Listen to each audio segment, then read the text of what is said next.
नई दिल्ली के होटल शांग्री ला के महोगनी हॉल में आयोजित इस्पात सम्मेलन में लोहे और इस्पात उद्योग से जुड़े महत्वपूर्ण मुद्दों पर विस्तृत चर्चा हुई।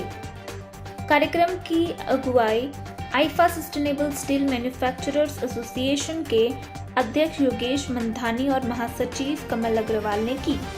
बता दें कि सत्र की शुरुआत हरित इस्पात प्रमाण पत्र वितरण के साथ हुई, जिसे केंद्रीय इस्पात मंत्रालय के संयुक्त सचिव वीके त्रिपाठी, एनआईएसएसटी निदेशक परमजीत सिंह और आईफा अध्यक्ष योगेश मंधानी ने संयुक्त रूप से प्रदान किया।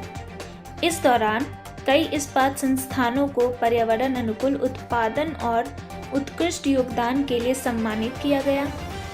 सम्मेलन में वीके त्रिपाठी ने गौण इस्पात क्षेत्र की बढ़ती भूमिका, ऊर्जा संरक्षण, प्रदूषण नियंत्रण और तकनीकी उन्नति की आवश्यकता पर जोर दिया। उन्होंने उद्योगों को नई तकनीकों को अपनाते हुए वैश्विक प्रतिस्पर्धा में आगे बढ़ने का आह्वान किया। कर विशेषज्ञ विमल जैन ने परामर्श और कर व्यवस्था पर प्रस्तुति दी। उन्होंने वर्तमान कर ढांचे, उद्योग की चुनौतियों और समाधान पर विस्तार से जानकारी देते हुए समयबद्ध अनुपालन की आवश्यकता बताई। आईफा महासचिव कमल अग्रवाल ने सभी अतिथियों और प्रतिनिधियों का आभार व्यक्त करते हुए कहा कि संगठन उद्योग विकास, संवाद और शोध के लिए निरंतर कार्य करता रहेगा। आईफा स्टीलेक्स में जो ग्रीनरी इन्वेंट हो रही है, इसके बारे में क्या कुछ बताना चाहेंगे आप? कितना इम्पोर्टेंट है ये आज के पॉल्यूशन वाली चीज़ों को देखते हुए? ये तो जो यूएनएफसीसी का कन्वेंशन हुआ था, उसमें COP26 में अपने प्राइम मिनिस्टर ने ही एक प्रॉमिस किया था कि हम लोग 2070 तक नेट जीरो हो जाएंगे। तो इसमें डिसाइड ये हुआ था कि हिंदुस्तान, क्योंकि पर कैपिटा उसका एमिशन काफ़ी कम है, वर्ल्ड एवरेज से ऑलमोस्ट 1/3 है, तो हम लोग 2070 तक का एक टाइम लिया गया था कि तब तक नेट जीरो होएंगे। उसमें कुछ इंडस्ट्रीज हैं जो जिससे एमिशन काफ़ी ज़्यादा होता है, उसमें स्टील एक है, तो स्टील के लिए बहुत ज़्यादा फोकस है और सेकेंडरी स्टील इसमें काफ़ी काम कर रहा है। तो ये ओवरऑल कंट्री के लिए जो टारगेट है उसको पूरा करने में बहुत ज़्यादा सपोर्ट करेंगे। आईफा का हमने मतलब आईफा स्टीलेक्स पे बहुत ज़्यादा नाम सुना और ये हर समय कुछ ना कुछ करता रहता है स्टील के चीज़ों में, प्रोडक्ट के लिए। तो क्या लगता है ऐसे में इस कंपनी का और कितना फ्यूचर में क्या क्या ग्रोथ है?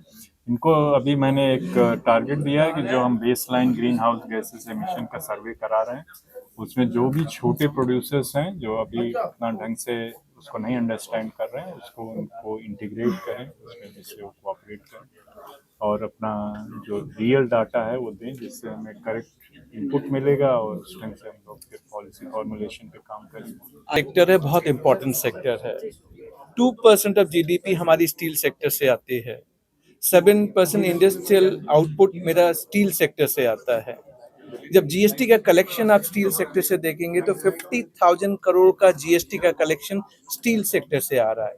डायरेक्ट एम्प्लॉयमेंट 6 लाख लोग, इनडायरेक्ट एम्प्लॉयमेंट 20 लाख लोग स्टील सेक्टर से आ रहे हैं। जब हमारे ऑनरेबल प्राइम मिनिस्टर और फिनेंस मिनिस्टर इंफ्रास्ट्रक्चर की बात करते हैं, जहां पे 11 लाख करोड़ का बजट है इस यूनियन बजट में, आप स्टील के बिना सोच भी नहीं सकते। Steel is the basic raw material, चाहे वो कंस्ट्रक्शन हो, रेलवे हो, एयरपोर्ट हो, एविएशन हो, आपका ऑटोमोबाइल हो, आप कुछ भी उठा लीजिए, यानी रॉ मटेरियल अगर देखें तो steel is the raw material. तो आज हमने जो डिस्कस किया कि स्टील सेक्टर 2030 तक जो हम टारगेट लेके चल रहे हैं 300 मिलियन टन, इसको 400 मिलियन टन कैसे बनाया जाए। आज जीडीपी हमारा 6.5% से ग्रो कर रहा है, बट स्टील सेक्टर की ग्रोथ उससे कहीं ज्यादा है। अगर हम इंडिया में देखें तो इंडिया में स्टील की demand is much higher comparing the production which we are making. तो स्टील सेक्टर के लिए अपॉर्चुनिटी हम सबके लिए बहुत ज्यादा है। जो हमने मेन इशू आज जॉइंट सेक्रेटरी साहब से कन्वे किया कि स्टील सेक्टर में जब हम सेकेंडरी स्टील की बात करते हैं तो मेटल स्क्रैप एक बेसिक रॉ मटेरियल है जिसके ऊपर जीएसटी में इश्यूज हैं। इश्यूज क्या है कि मेटल स्क्रैप जो सप्लायर है हम उसको पेमेंट करते हैं, बायर जो होता है उसको पेमेंट करते हैं और वो कई बार गवर्नमेंट को जमा नहीं कराता। गवर्नमेंट क्या सेक्टर है, बहुत इंपॉर्टेंट सेक्टर है। ये आईफा जो प्रयास कर रहा है वो तो इंडस्ट्री में पहल क्या बहुत उज्जवल भविष्य बना रहा है। और आज हमने जो डिस्कशन किया और जो पहले से करते आ रहे हैं, जीएसटी की समस्या जो हमारी है उसके ऊपर हमने जो स्टील मिनिस्ट्री तक अपनी आवाज हमारी सुनी गई साहब ने और उसके ऊपर आगे कार्रवाई करने का आश्वासन दिया। हमें लगता है कि उसके ऊपर कार्रवाई होगी, क्योंकि मैं स्टील मिनिस्टर साहब से भी मिला था परसों। उन्होंने भी ये कहा कि अभी आपकी समस्या वाजिब है, जो अरेस्ट करने की धमकी हमें बार बार दी जाती है वो उचित नहीं है।